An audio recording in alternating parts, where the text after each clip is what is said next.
This is not your normal company team bonding.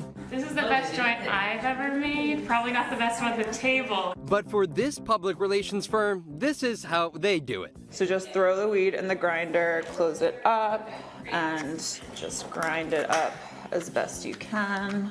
What is the purpose of this, though? Part of our company culture is that we like to do team building activities, and working in the cannabis industry, what better way than to learn how to roll a joint? And has everybody done it before here? Most people. We have a couple newbies. Who's the newbies? I've not done before.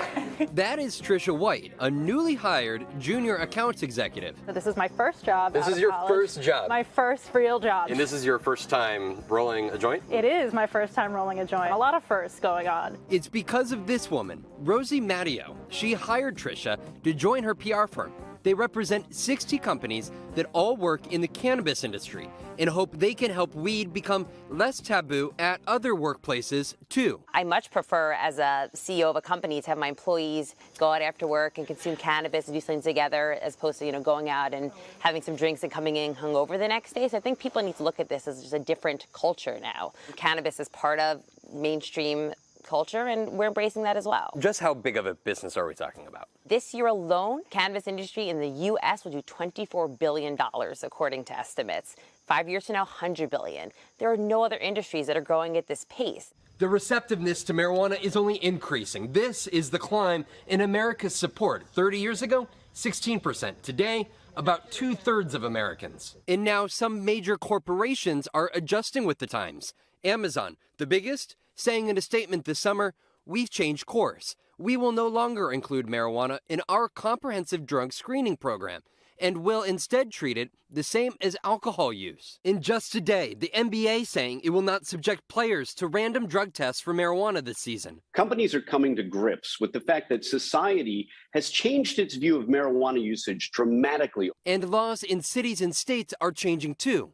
Here in New York, a company cannot fire you for using marijuana outside of work hours. And if you're applying for a job, that company, they can't turn you down because of a positive test. But most states have yet to grant those protections, and many companies are able to rely on federal drug testing laws for safety-sensitive jobs. Federal rules require substance testing for certain kinds of jobs, like truck drivers. Essentially, your message to employers is get used to this. The tide is changing. People are choosing cannabis, and employers have to embrace that if they want great talent. Matteo is paving the way for some other employers just to get with it.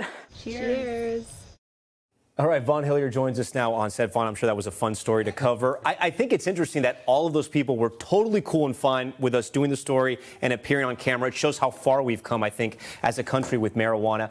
But I'm curious, do the employers that allow this, do they find that maybe sometimes employees take it too far, they get high at work, come into work high, those kinds of things? Right, and of course these protections don't extend to being intoxicated in the workplace, whether it be alcohol or whether it be cannabis. At the same time, there are some certain jobs in which federal regulations will still apply. Truck drivers, subway operators, pilots, there are federal regulations in place. Even if you're in one of these localities or in a state in which there are these employment protections, some of those types of jobs, we call them, right, these safety specific jobs, those individuals still are not, because marijuana is still illegal at a federal level, those do not apply to them. All right, Vaughn Hillier for us, a very interesting story tonight. Vaughn, we thank you for that. Thanks for watching our YouTube channel. Follow today's top stories and breaking news by downloading the NBC News app.